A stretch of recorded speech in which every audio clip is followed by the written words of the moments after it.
Start. Thank you everyone for being here. Thanks to all of our speakers for joining us today. I will just give a short introduction for this event. So this is the first event at our pavilion here, the Employers Green Skills Pavilion. We're the International Organization of Employers. We're a membership organization. We're a global network of employers organizations. So our members come from over 140 countries, organizations like the Confederation of Indian Industry. We also have the Business Unity South Africa, many others. And our members represent companies, and they engage in national level policy making. They engage in labor law and labor policy discussions. We work in many different areas like labor migration and business and human rights, occupational safety and health, obviously sustainable development and climate change, where we focus a lot on just transition and green skills issues.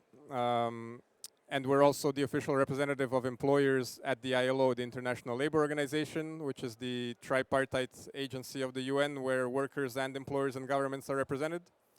So this session today is going to be a little bit on the means of implementation in the context of a just transition. So things like capacity building, access to finance, access to technology. We're also going to hear a little bit about labor mobility and migration as an enabler of decarbonization and just transition.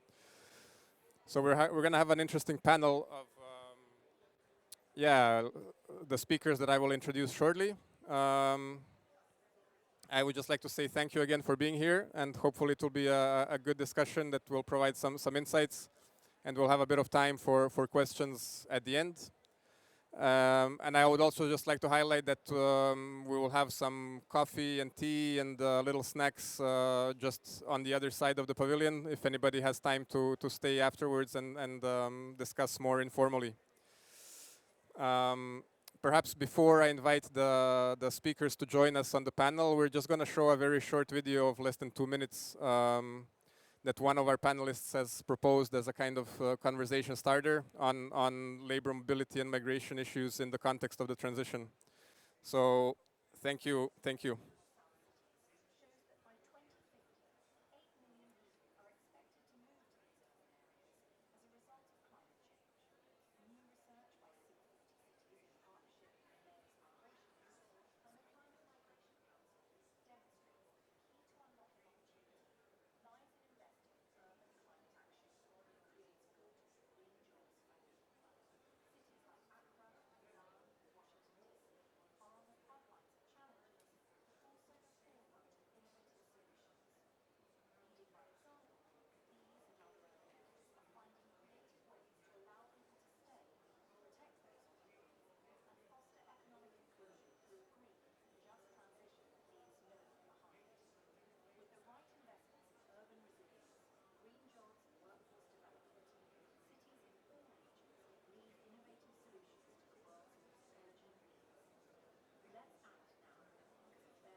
Yeah, so this is some research that's been developed recently by the C40 group, who is a network of cities and local governments. So with that, I'm just going to ask our speakers to join us here. So we have Shana Tabak from the Emerson Collective, and she's the one who worked also on this research from C40. Then we also have Chandan Goswami, who is the CFO of the Jackson Group. We have Will Simons, who is the Deloitte Asia Pacific Sustainability Business Leader. Mr. Paul Smith, who is a senior consultant with UNEP FI on climate risks and climate adaptation. And last but not least, I'm going to have to add a chair here for Mr. Brian Mantlana, who is a commissioner from the South African Presidential Climate Commission. You can come here, please. Yeah, don't worry, I'll add a chair. So we'll just take one of these chairs.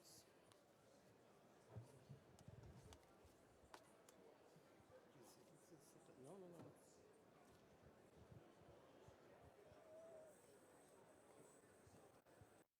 So it's a bit of it's a pretty busy COP this year. Unfortunately, we have the space we have, but hopefully it will also facilitate a cozy discussion. So, I'm not sure who is the most keen to start off the discussion, perhaps, but maybe we can start with the migration issue since we had that opener. Shana, if you don't mind, perhaps talking a little bit about your work first of all in the Emerson Collective and how issues like labor mobility, labor migration. Perhaps you can also connect it to skills, because in our work we talk a lot about how green skills, things like certification and recognition, how that can help countries have a more effective just transition. Hello. Wonderful. Hi, everybody. My name is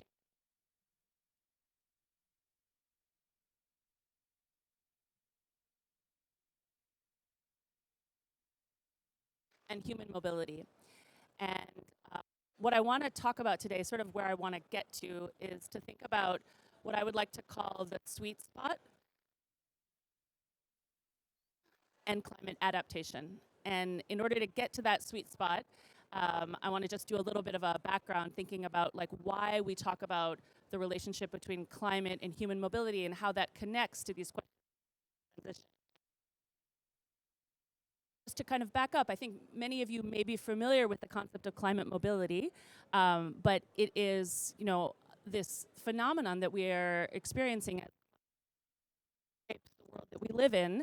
All of us are arguably going to have to grapple with the question: can we still live? Can we still inhabit the places where out at Emerson, and I teach at Georgia about this question of climate mobility. I like to think about it as existing on a continuum.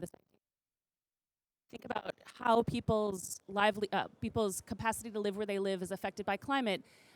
We have people who are move away from their homes or within or across borders.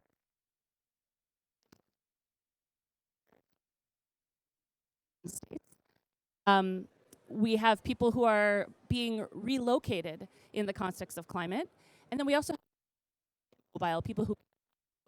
And so I would posit that that's sort of the group of people we're talking about when we talk about climate mobility. And I would say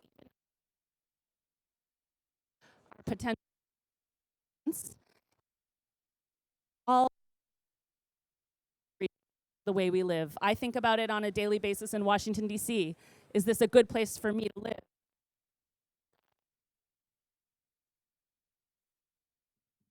All of us are thinking about those questions. Affecting our with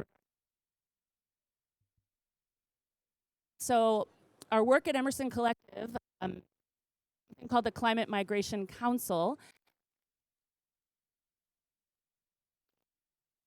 put human beings of climate. We have that it means to center the. And we believe that because we know that people are moving, that labor is critical. We need to be thinking more explicitly about how we can look at this movement going human history, always moved people across the globe. How can this movement that we know will happen contribute to and support mitigation of climate, a green and just transition? And so that's why we at the Climate Migration Council worked with C40 and the mayor's, really diving into how can in addressing climate mobility and really framing climate to enable the green transition, to create jobs, and to foster economic inclusion for people who are on the move in the context of climate. One of the things I think that about when they hear migrants, but really what we know from that the moving within borders. And so what we see is that that's migration from coastal areas to urban areas, rural areas to urban. And so it's us to our focus on cities, as you saw from the report, mayors, local leaders. How can we drive this type of climate action, inclusive climate action, green jobs, led by cities at the subnational level?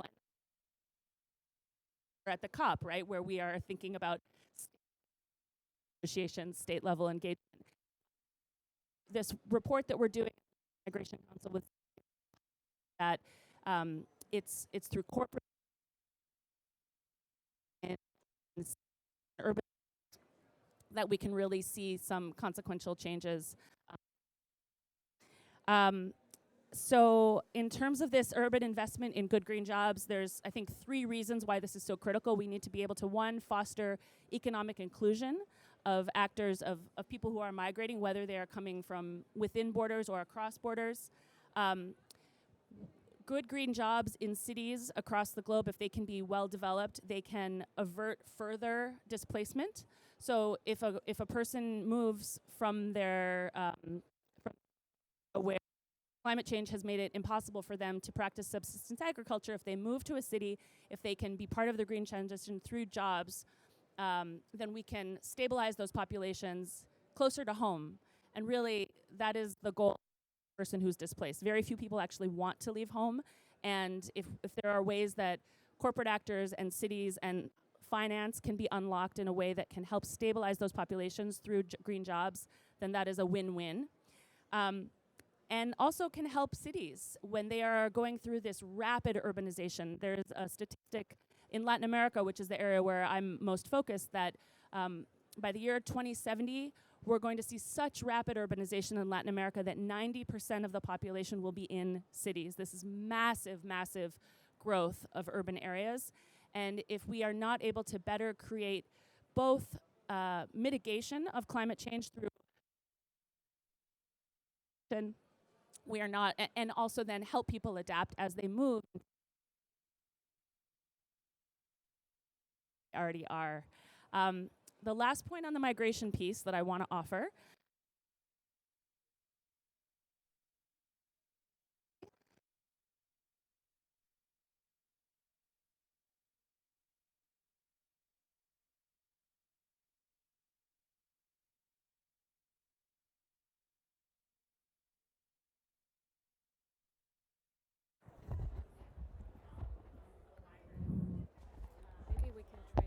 come to you here that we asking all of you for your partnership on this. I think that city leaders, and in particular, has a very valuable role to play in articulating the necessity of the contribution of migrants, whether they come internally or cross borders, to this necessary green we are in.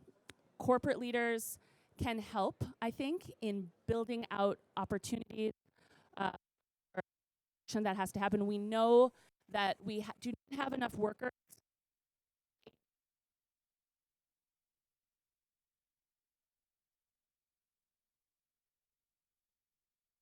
work needed for the green transition, and I would posit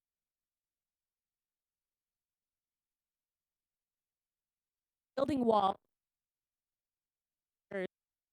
20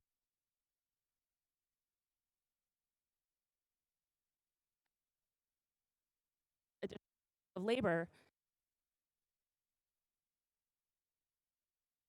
started.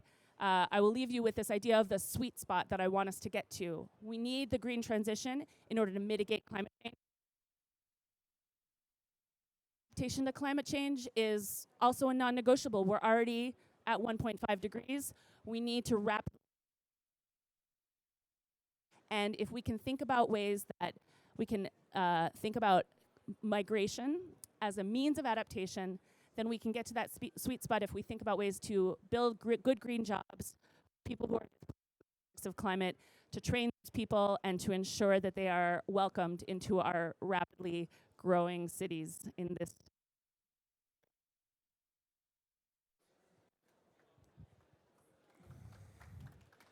Yeah, thanks a lot. Thank you, Shana. I think it's very interesting, and you've mentioned some really important dynamics. I think perhaps I'll try to just highlight what I've also been thinking about recently and heard in other discussions is this move from rural to urban environments. It's not a new issue, but it's been ongoing and perhaps even getting stronger in different countries. And so, how do we make sure that the people who are moving can actually find jobs that can help towards sustainable development, that can be green jobs, that can be good jobs in urban environments? That's something that we've been looking at, and also the informal sector in that regard is an interesting or a challenge in any case. But with that, I'm gonna go on to Chandan Goswami, who is the CFO of the Jackson Group, and perhaps correct me if I'm wrong, but maybe you'll be giving more elements from the financial perspective, and I'm very curious to hear what the Jackson Group has been doing, and also how do you see the issue of strengthening means of implementation at the end of the day. Thank you. Thanks a lot. So just quickly on the group itself, so we are a sustainable energy group based out of India, but we do have operations in the Middle East and CIS countries. So Uzbekistan, we're doing a project around solar. In India, we do renewable energy, solar, wind, but also we are in the molecule space. We're doing hydrogen based projects, and now entering into bioenergy. And this is where I think we are getting closer to the topic that we are discussing here, which because when it comes to bioenergy, you end up having a much wider, I would say, social engagement, and that's where I think we feel the pulse on this specific issue of climate change, the impact on societies, and job generation, giving them the skills that you need, because bioenergy becomes a slightly more diversified supply chain when you want to build up a energy resource. And I'm sorry, I'll be speaking more from an industry perspective rather than a more policy impact perspective. I also happen to be from India, and I think a lot of these challenges that we are talking about, we've been battering those storms for a few years now. I was just speaking with my colleague here, and I was saying I'm sitting in a 20 AQI right now in Baku. The place I go back to is about 400 AQI right now. So when you talk about climate change, when you talk about the impacts it's having on life, we are right now going through it. But the unfortunate side of it is that while there are walls being built, but they can only hold as much as people. But what do you do about temperatures, and what do you do about air quality? As we say in India, we use a terminology called Vasudev Kutumbakam, where the world is one. You can't run away from being one family when it comes to the environment. So if we are doing something wrong in our country, if India is probably not on the track of net zero, I don't think our neighbors or anybody else few thousand kilometers away is going to be immune from that. So it's not a problem to be solved only for one country. It's a problem to be solved across continents, Africa, Asia, and global south particularly, because that's where populations are booming. We have the demographic dividend, and yet we also have the demographic penalty to take care of. So if we do not address issues of addressing the core of climate change, but also keeping in mind that there are people with aspirations who are growing in numbers, who would all want to have higher, per capita energy consumption to come to a lifestyle. This cross between trying to get towards net zero and trying to sort of develop and give livelihood and a standard of living for those people will be at conflict. So it's very important for us to therefore look at green job creation or skill development from that perspective as well. Unfortunately, when if I sit as my chair in the industry, I only look at it from a more commercial perspective. But I think organizations or platforms like this, it's very important to see it from the angle of making both the sides work. The populations or the people here, where urbanization is a phenomenon, we've been having this for many years now. Our cities are sort of growing beyond capacities. It's very hard to manage them Mumbai, Delhi, they're all at about 50 million, 40 to 50 million in terms of sizes. How much more urbanization can you do them? So you need to give skill sets, you need to create job opportunities for people. Again, I'm saying from two perspectives. One is to improve their standard of living where they are living, but also keeping them ready for climate change, higher temperatures, etc., to better. And I think from an industry perspective, where I see value is in bioenergy really being pushed, because when you start using agriculture-based inputs for energy creation, and Government of India is running multiple such policies. We coin a term called Annadata to Udidata, which basically is farmer needs to be treated as an energy. When you bring that along and you start creating ecosystems, supply chains, value chain around those sort of aspects, is where we will be able to in the future create improvement of standard of living, helping them to decentralize their energy requirements, and to look at enabling them to find jobs where they are, right? I mean, I'm sure nobody wants to generally move out unless they are compelled to. So if you're able to find economic ecosystems in the place that you are living in, then you would prefer to ideally be there. So I think from an industry perspective, therefore, I feel very, very important matters to be solved around this, and maybe bioenergy can be one of apart from sustainable agriculture, etc. Bioenergy developments could be a very, very important role playing.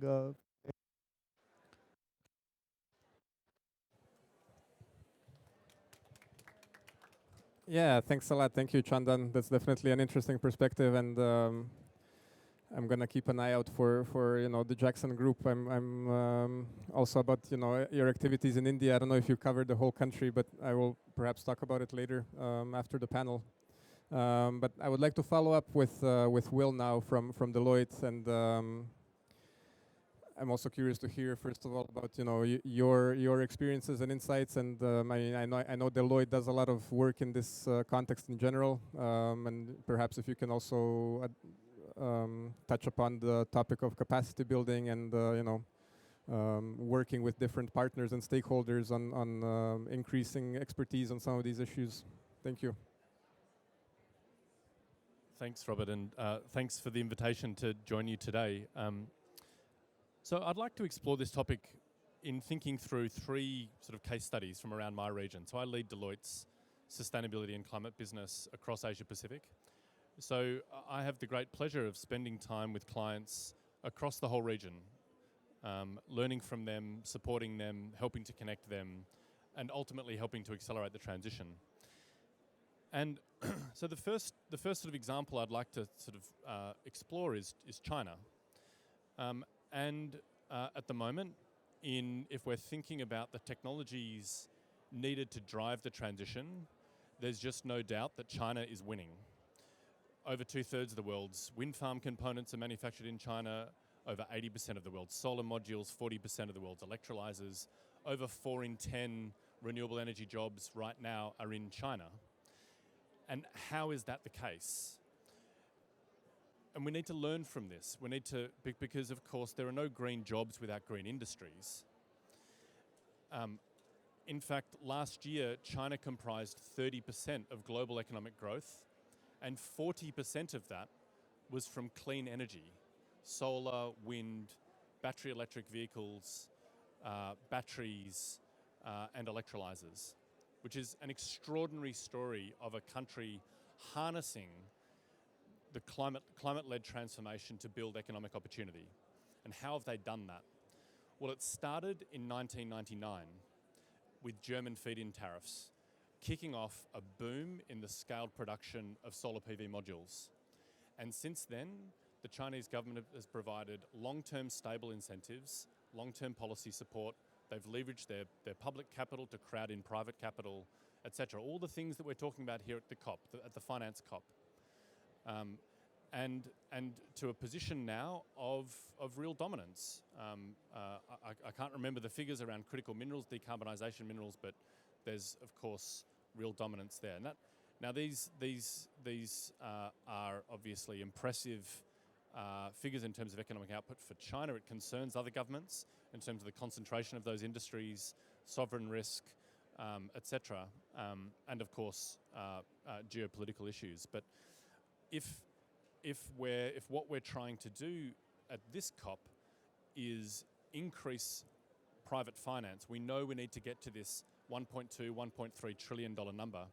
That will not come from taxpayers around the world. We're currently at 100 billion. We need to get to a multiple of that. We might get to 3, 4, 5 times that. We've had additional commitments from the MDBs of up to 120 billion. That's an enormous gap to 1.3 trillion. So we need to crowd in private finance, leveraging public finance, long-term policy commitments to build the green industries that will underpin the green jobs. The second little illustration I'd like to make is from my home country in Australia. I'm from Melbourne. And the Australian government, like the Indian government and other governments around the world, want to become an exporter of clean energy. We currently export an enormous amount of coal and liquefied natural gas, which pays for our hospitals and our schools and etc. We need to replace that. We want green hydrogen to be a part of that story. And how are we going to do that? What we need to do to move forward faster is our governments, through bilateral and trilateral processes, need to ensure that the stacked incentives are in place to bridge the cost-price gap. That's how we get green jobs. There are no green jobs without these green industries being developed at scale. At the moment, this isn't happening fast enough. We have incentive programs being put in place unilaterally by our governments. We know that Japan and Korea want Australian hydrogen. Germany wants Australian hydrogen. Our policymakers need to work together and move faster through bilateral arrangements to ensure that those incentives are in place to kickstart these industries. Because in Australia, we're going to have a lot of people moving out of coal jobs, out of liquid natural gas jobs. These are highly paid, in Australia, unionised jobs. They need to move into highly paid, unionised jobs in clean energy sectors. And without that investment, it's not going to happen. The final little vignette I'd like to give, and Chandan reminded me of this in our chat before, is, and it links back to your, I think, excellent comments earlier around migration, and that's from India. To build these stacked incentives, it's not enough to just rely on decarbonisation. We need to ensure that social and economic policy goals are also met, so that government policymakers can go to their constituencies and deliver those multiple benefits. And there's a great example happening in northern India. It was catalysed actually by Deloitte, by our foundation, by our own investment. And it's focused on reducing stubble burning, which is why the air quality in Delhi is so terrible right now, or one of the reasons. Farmers in northern India, because of climate change, the growing seasons are compressing. And to enable them to plant another crop, they burn the stubble in their fields, and this creates enormous harm to human health across northern India, including in these huge urban conurbations. What Deloitte has done is effectively build the Uber for farmers to help them to harvest that stubble instead of burning it, and they can then send that stubble baled, sell that stubble baled to ethanol producers and to others. And what's really interesting about this is that it ticks multiple policy goals. It's giving more income to farmers, it's reducing the harm from stubble burning, and what's really interesting now is that we're starting to see investment and interest from producers to turn that stubble into products like sustainable aviation fuel. These are the projects that we need to look for more of, that ticks multiple policy goals, that meets social policy goals, that gives more and better livelihoods to farmers, that improves human health, but also decarbonises our economy. Yeah, thanks a lot, Will. Those are definitely interesting examples, and I'm glad also you mentioned some of these, policy incentives like feed-in tariffs. I mean, that was, something I was looking at during my bachelor more than 10 years ago now. But yeah, definitely relevant. And also, I mean, from IOE's perspective, that's something we talk a lot about, is what we call an enabling environment, particularly for enterprises, and there's lots of different examples. I mean, if you look at green industries, often there is a bit of a, increased cost component, especially when the technology is new. So most companies need, or at least it can help to scale up when you have policy incentives. And I think perhaps that could be also relevant to connect to the next speaker, who is Brian Mantlana from the South African Presidential Commission on Climate Change. I was lucky enough to run into your colleague Crispian Oliver at the ILO pavilion yesterday, and the Philippines pavilion also. So I'm curious to hear about your experiences in the Commission and some of the solutions you found in South Africa, and also some of the challenges to scale up and implement different policy solutions, and any other insights you might have. Thank you. No, thanks. Good afternoon, everyone. My name is Brian. I'm from South Africa. And thank you for the invitation. In my day job, I'm a scientist. I lead a group of 41 researchers. We all work on climate change. We work in an institution called Council for Scientific and Industrial Research. It's an institution of more than 1,200 researchers in Cape Town, Durban, and Pretoria in South Africa. But I'm also a commissioner in the Presidential Climate Commission. We call it the PCC.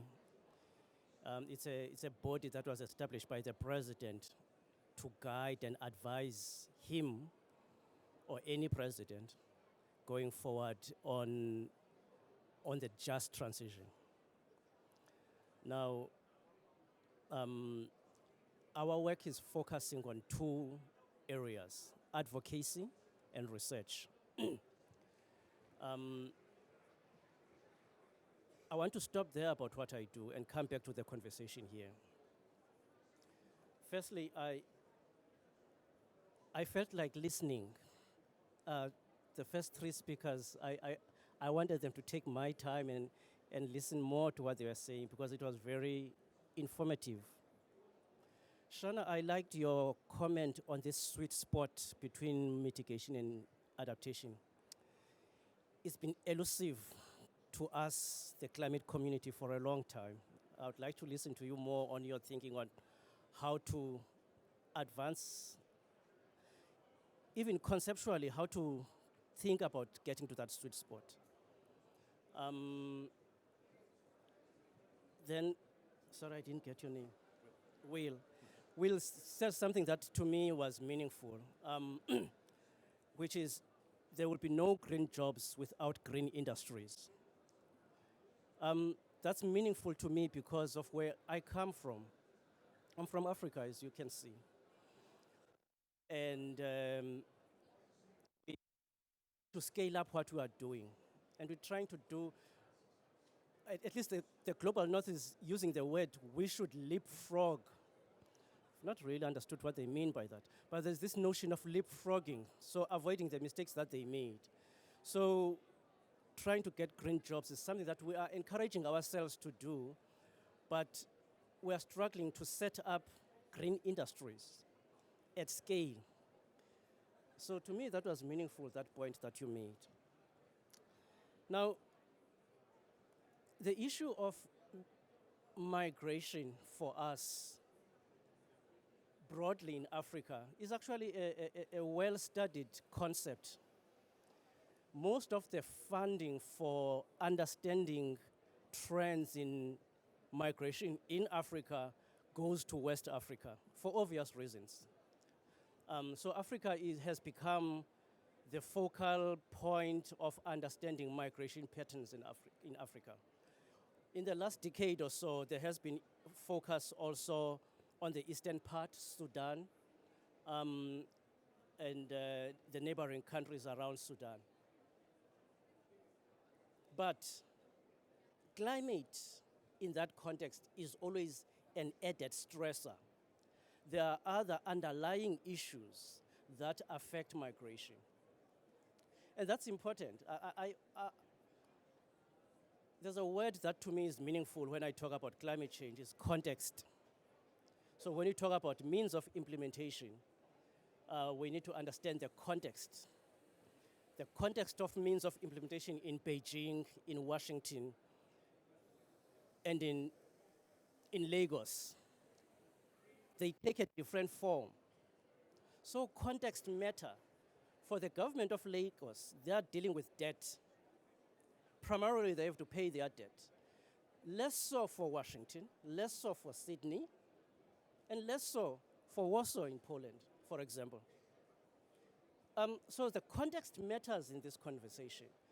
And that affects aspects like migration, affects how we respond to climate change. Lastly, in South Africa, how are we dealing with this issue of just transition?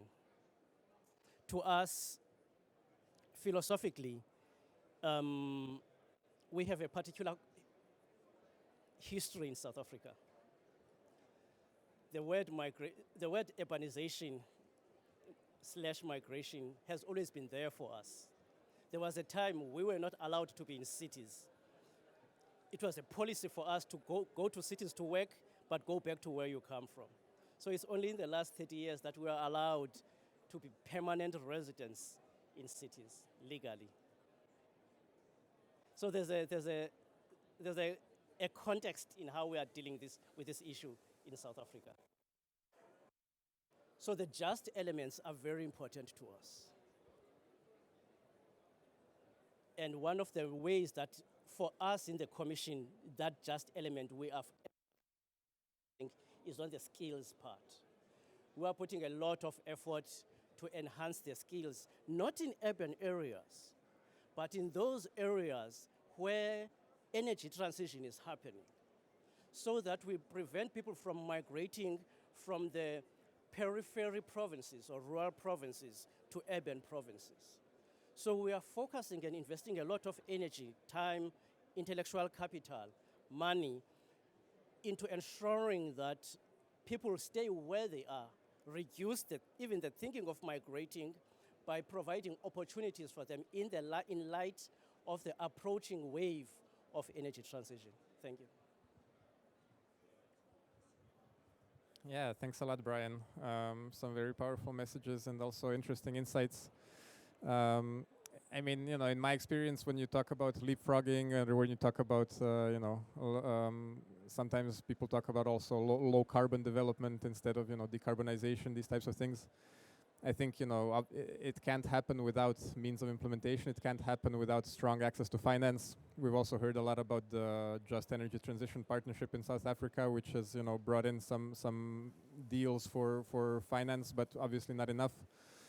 And I also find it interesting because, when we talk about these types of things, it's not as if countries in the global north or more developed economies have found the magic solution. I think, all countries are struggling with these things. And obviously, there are lessons to be learned, but we won't be able to get there without scaling up finance and without, strengthening some of these solutions that we've found to kind of work for the moment.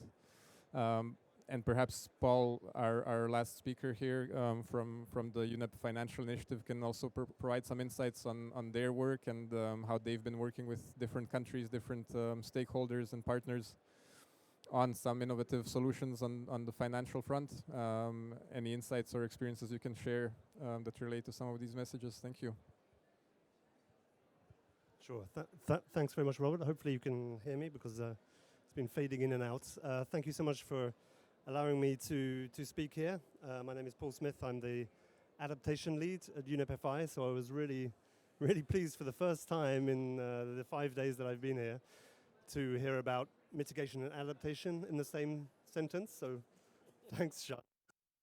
Because we can't talk about one without talking about the other, and indeed that's embedded in the Paris Agreement, right? It's about 1.5, that's the number that everyone talks about, but actually it's climate resilient development towards 1.5. And that also implies justice as well, social justice. You cannot deliver on resilience, on mitigation, without bringing people with you.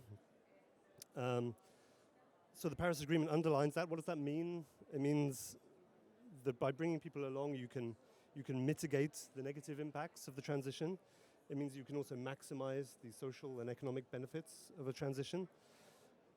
And you also have to understand that jobs have to be promoted equally, whether that means within countries or across countries.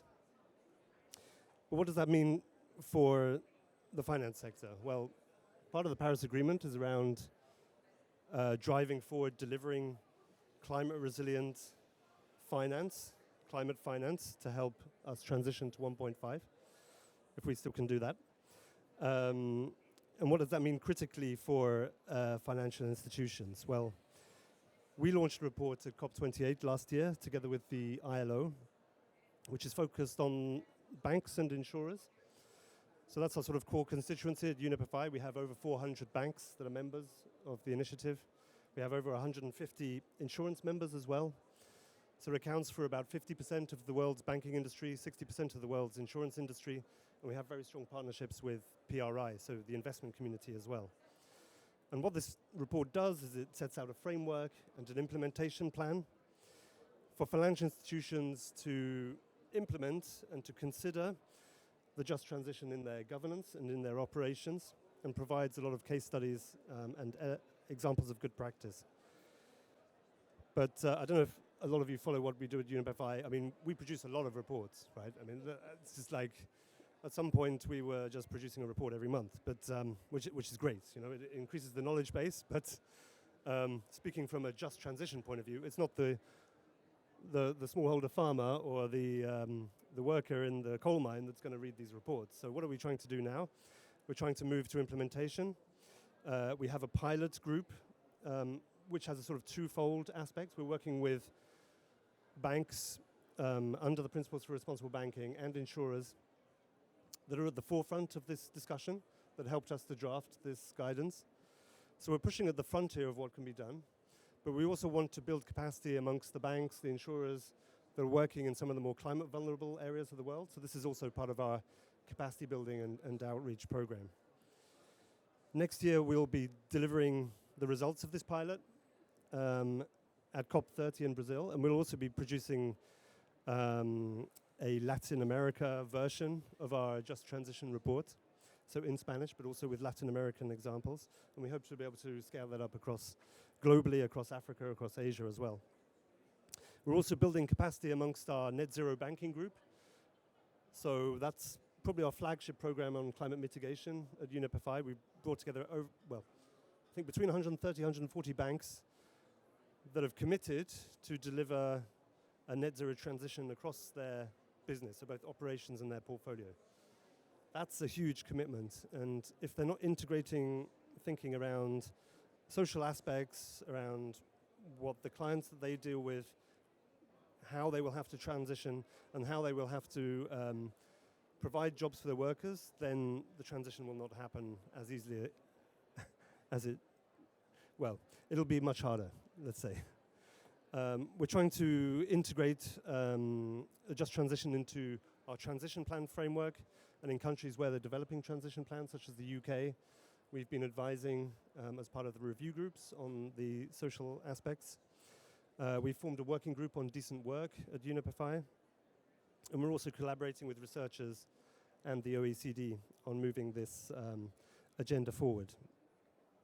Perhaps a couple of examples. I'm not actually the author of this report. You know, I'm on the adaptation side, so I'm just looking at my notes here. We have two good examples. One perhaps points to the insurance industry. So the Center for New York City Neighborhoods Parametric Meso Insurance Pilot. I mean, I've been loosely involved in parametric insurance products in Africa, so this is perhaps an area where outreach in Africa with farmers on parametric insurance is actually bringing lessons back to the US. And this is supporting low-income and moderate-income neighborhoods in New York City, and it's a partnership between the Mayor's Office, the reinsurance company Guy Carpenter, and a number of non-profit organizations, including the Environmental Defense Fund, the Center for NYC Neighborhoods, and SBP. And the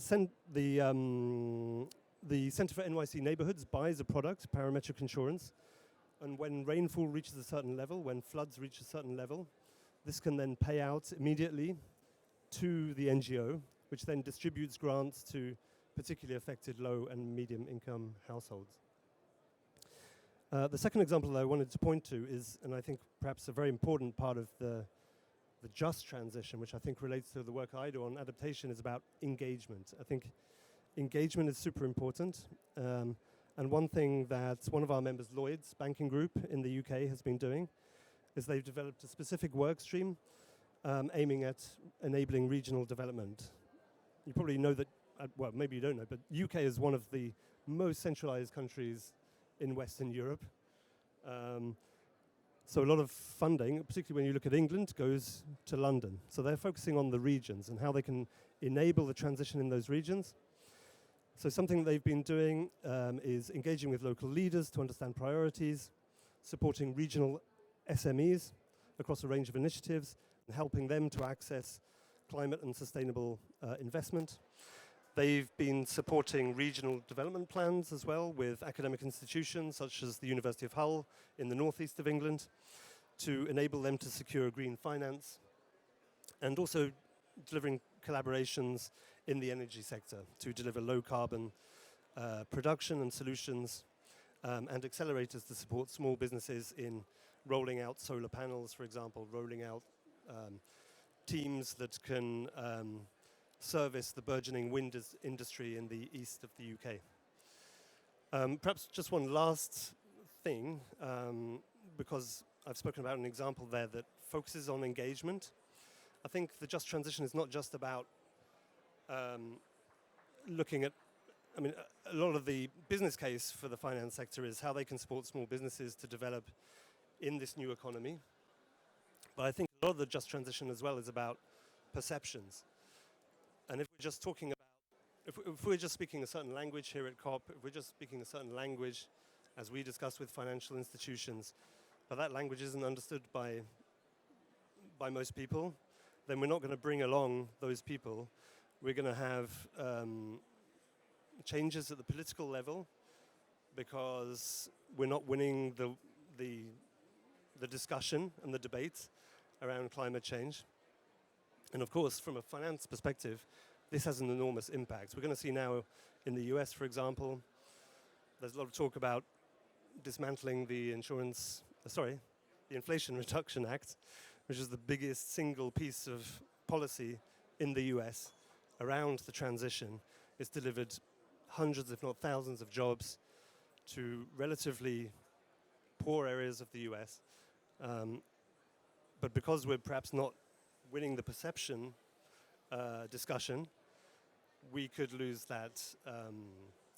We could lose that financing, and from a finance sector perspective, that introduces incredible uncertainty. Banks, investors, insurers that have been taken along by the Insurance Reduction Act and pushed more financing towards this industry and to regions which are benefiting hugely are now facing huge uncertainty, and that is kryptonite for the finance industry, if you like. And political uncertainty, public investment uncertainty is anathema to our members. So just wanted to round off on that. Thank you. Yeah, thanks a lot, Paul. I think it's a very relevant comment here at the end, you know, about the political context and uncertainty. But I've also heard, for example, from this morning at the business and industry briefing, and there was a meeting yesterday with the U.S. Senior Advisor on Climate from the U.S. Security team. Adam Levine was his name, and basically the takeaway message was he was specifically talking about how the Inflation Reduction Act is future-proof, so to speak, because a lot of the investments, actually the number that was given, 57% of investments from that act are going to red states on the one hand, and on the other hand, they're set up in a way that it's, you know, it's not super easy to dismantle either. And I think, you know, perhaps the role of the private sector also, as well as other organizations, NGOs, can be specifically to you know, go beyond the political you know, changes and contexts, to give a bit of that, you know, ambition and signal that, and I think, you know, some companies actually do step up and express you know, their ambition in that sense. But I wanted to reserve a little bit of time for questions and answers near the end, but maybe I just wanted to see if there are any comments or any things anybody from the speakers wants to say from what was said before.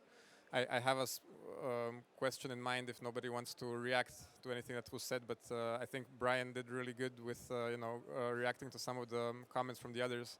So if there's anything you want to add from any of you to build on the conversation. Otherwise, perhaps I can help you out a little bit. And I was thinking of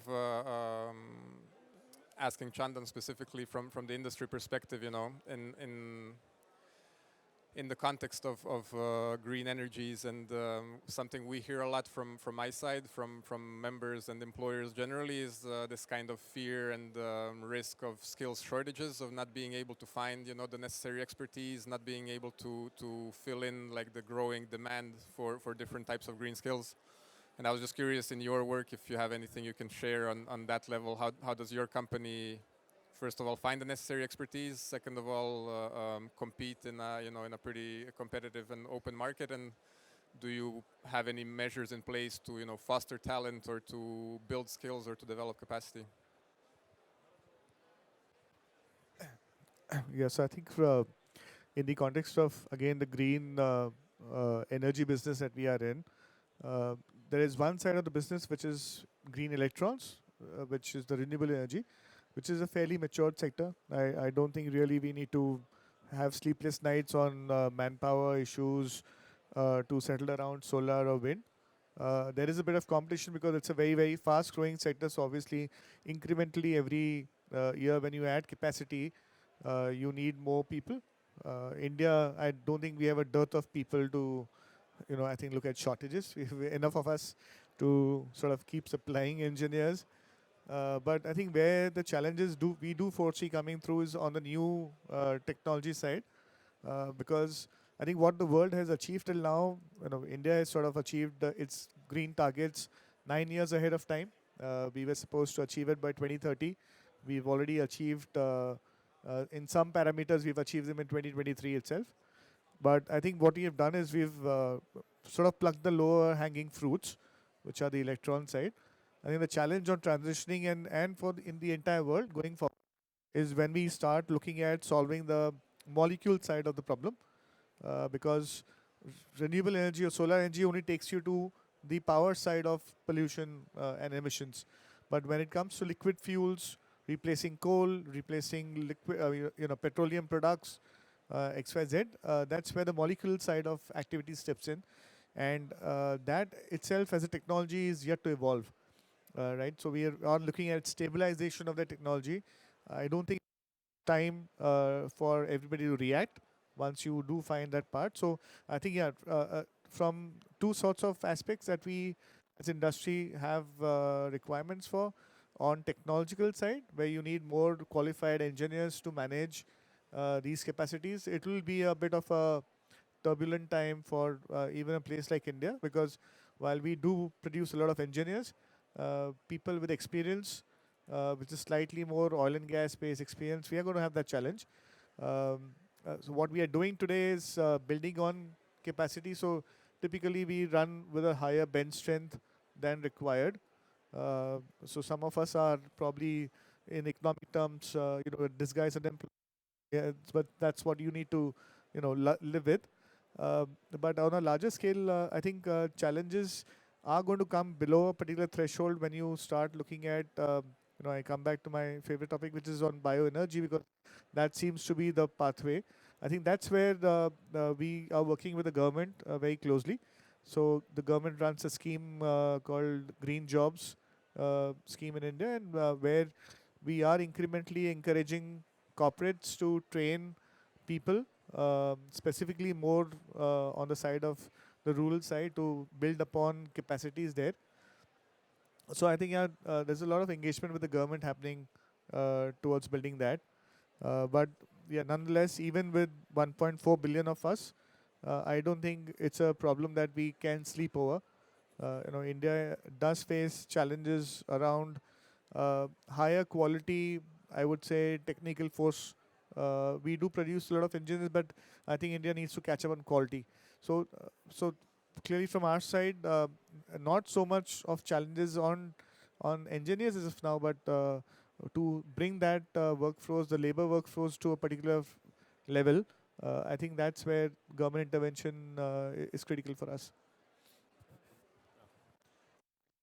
To that, when I talk to the CEOs of our clients across Asia Pacific, there's only one country that isn't concerned about having the skills required to transition to net zero, and that's India. Every other country, it's a huge issue. And in fact, for us as Deloitte, we can't serve our clients, we can't serve the demand of our clients across the region only using the skills within the country itself. There just aren't sufficient skills. So we use our team in India, which is the only place around the region that we can hire enough people who are sufficiently skilled to serve our clients. To add to this, we're seeing new entrants wanting to engage in green industries. So there's a sectoral convergence happening. So we're doing battery projects for tech firms. We're doing energy projects for telcos, etc. Because and those entrants are also going out of their home geographies and wanting to invest in other countries. And so it's not just about having the right skills, it's about understanding the labour arrangements in those different geographies. And the other thing that I would add to this around skills and reskilling is that our economies are moving largely from being founded and underpinned by mechanical systems to being founded and underpinned by electrical systems. So there's a huge shift from engines driving our economies to electrons driving our economies. And there just are not sufficient skills. I mean, Australia is importing electrical linesmen from the Philippines because we just haven't invested ahead of the curve, recognising there's a huge build-out of our transmission distribution systems needed. So going back to where I started with my earlier remarks, what we need is long-term, stable industrial and skills policy, recognising that this shift is decadal, that there will be a lack of demand for mechanical skills and far too much demand for electrical skills.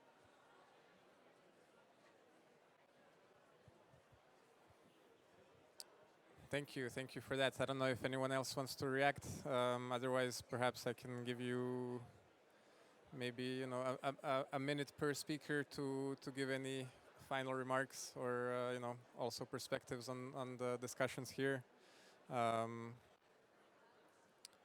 Maybe Shana, I can start with you. Going back to what you were talking about, we touched a little bit upon the issue of mobility and migration. I think even if we do the best we can to provide opportunities for people where they live, I think at the end of the day, migration is a reality and it will stay there. I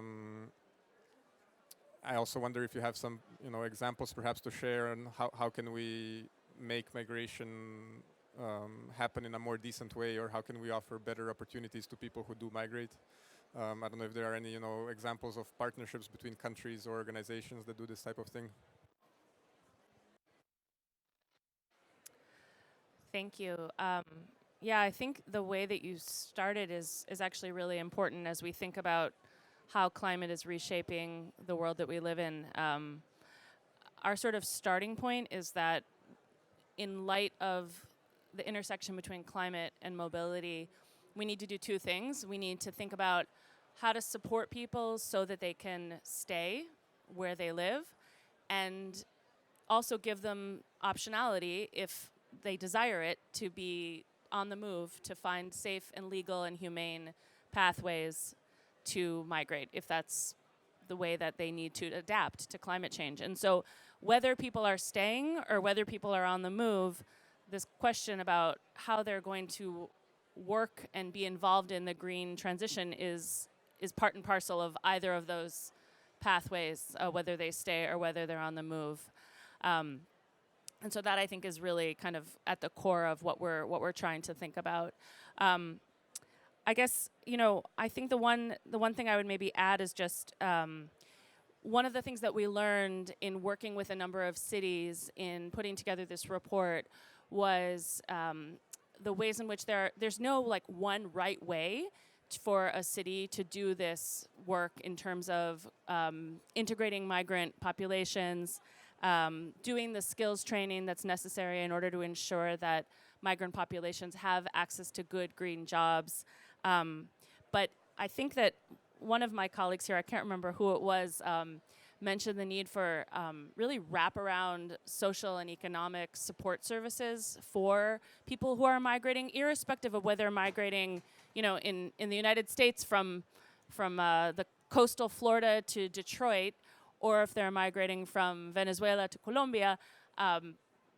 People are living in a new place and will need that wraparound social economic support, as well as the skills building and the labor and economic support. So I guess I just want to add that piece, which, I can't look to the corporate actors to necessarily do that, but that's where we really do see the need for policymakers, for city leaders, for state leaders to think more holistically about those populations and how they can really be a boon to the green transition.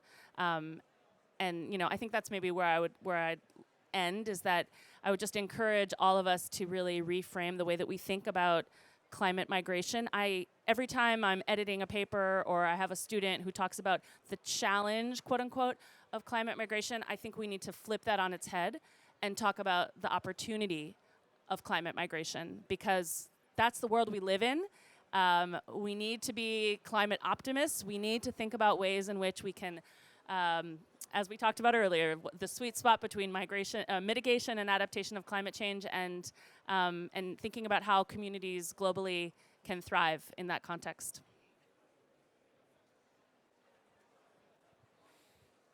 So that's very important comments. But I believe, I think climate needs to be dealt with. I think a much larger framework. Unfortunately, we are tending to let sometimes politics sort of define a lot of these things. When you say migration is an opportunity, it's always been, but unfortunately there'll be politics around it, and that's not that easy to come by. It's a great opportunity because we were speaking about, there is a excess of talent, or at least a potential talent in some parts of the world, and then there is requirement for hands on the ground to sort of build up to what we really need to achieve as a company. But there are other challenges that may come through. In an utopian setup, everything could have been perfectly flowing through. But I think the other critical element that as an industry we would also want is that if politics can sort of be kept aside, because there are real challenges for people on the ground. What also needs to be sort of looked at is that each country faces a very different ball game, very different set of challenge. It's not a uniform challenge that comes across everywhere, and therefore, while we are on a larger framework negotiating various levels of emission targets for each country, we need to be sort of conscious that at a level at which, let's say, probably Southeast Asia or Africa would be, there are other challenges beyond just emissions that respective governments need to look after, and which is the economic upliftment of their own people. And therefore, I think if only from this forum we could sort of be able to pass on a subject, is that I think at least at climate level, if we could probably have lesser uh,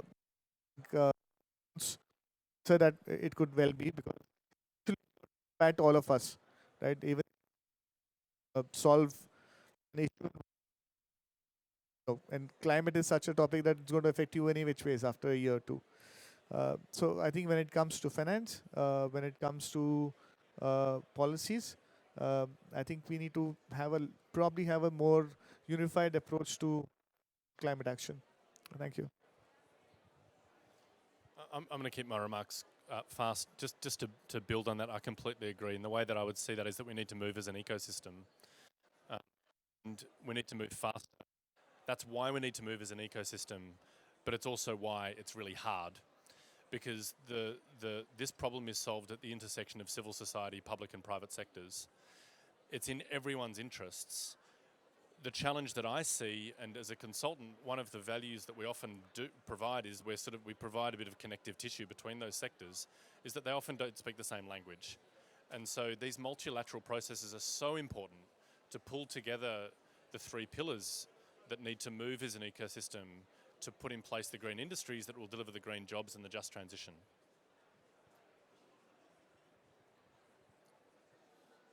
Well, I have 3 or 4 things I want to just highlight. Firstly, the issue that Shana mentioned of framing the narrative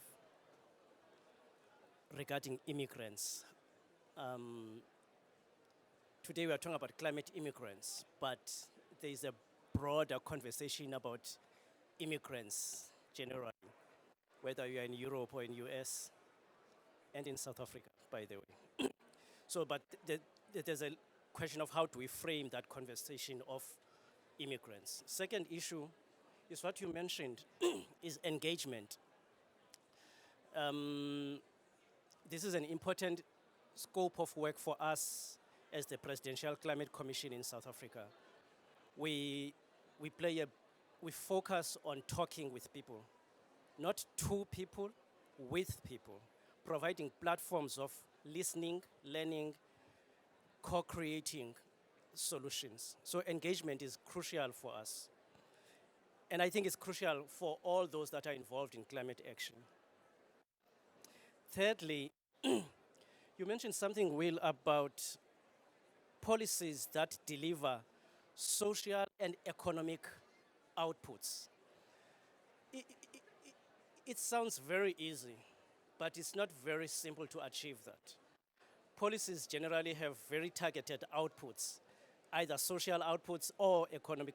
To get that right, it's not very easy. So that's one of the take-homes I get here. And lastly, going back again to where Shana started, is this issue of finding a human face in adaptation. Telling the narratives, not from the researcher's perspective, which is us, or the elite perspective, which is us, but telling the perspectives from the people that we think we are assisting to develop or to adapt to climate change. I do not think there's a single way of putting that human face to adaptation, but it will be, in my view, important to find ways of improving on how do we stand in our climate action. Thank you. Thanks, Brian. So, yeah, I'm going to round off. I've got the end slot, so I've got to be quick. So 3 points I would take away. Engagement, I think we've all talked about that to one extent or another. So for financial institutions, won't be able to deliver on just transition without engaging with businesses, which is what they do, but on this particular issue, but also with governments, both local, national, multilateral, so that the public policy is in place, so that the support, the subsidies are in place, and with people on the ground as well, so the retail clients. Secondly, the risk angle. I was on a panel with BlackRock, the guy from BlackRock yesterday. It was a discussion about adaptation, so all these points I'm making equally apply to adaptation as well. And he was saying that they've done a lot of research. They have a huge data center called Aladdin, looking at climate change. And what they've seen is that companies that work with water and need water as a primary input, those that are investing in resilience around water have a significantly higher, multiple percentage points higher return on investment than those companies that are not investing in water efficiency and water resilience. If we can do the same thing with just transition and social issues, companies that are investing in their workers, they're creating new, good quality jobs, maybe we can see also improved returns on investments for investors and for banks and so on. Thirdly, the opportunity angle. This is kind of the flip side of the risk. Risk is great, and we can also see how you can get increased returns on investment, but it's not just about preserving your business and your client base, it's also about expanding. So I think a lot of the lessons learned from the transition, new opportunities, we could also apply that to a just transition. I think as I've just explained with the risk angle, opportunities that are taken with employers that create better, good quality jobs could provide greater opportunities. So that's rounding it off. Thanks. Yeah, thanks a lot. Thanks to all of you for those closing remarks. We're nearly at the scheduled landing time for this event, but I just wanted to see if there are any comments or questions from the audience at this stage, and also I would like to invite everyone to join us at the end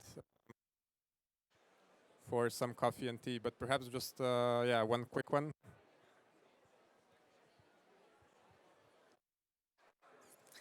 I'm from Canada, so my question is from that context, but anyone can answer.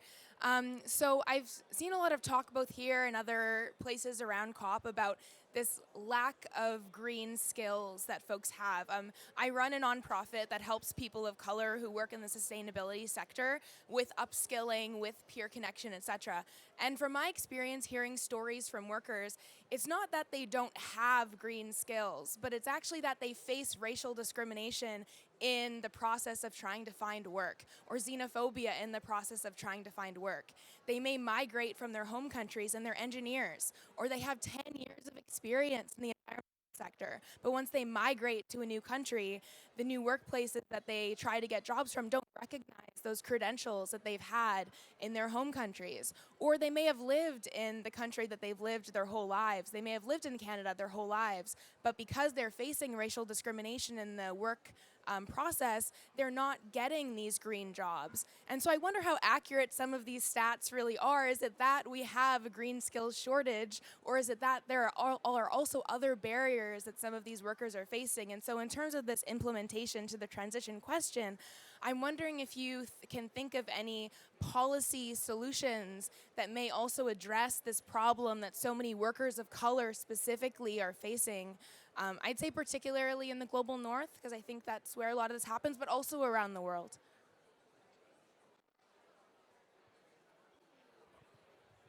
Yeah, thank you for the question. I mean, very quickly from our side, what we talk a lot about is certification and recognition schemes.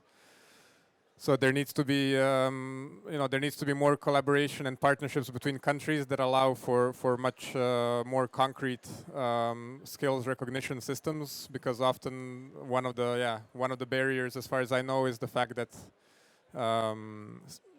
qualifications are not recognized in the same way from different countries. But I don't know if anyone else wants to add something to this question.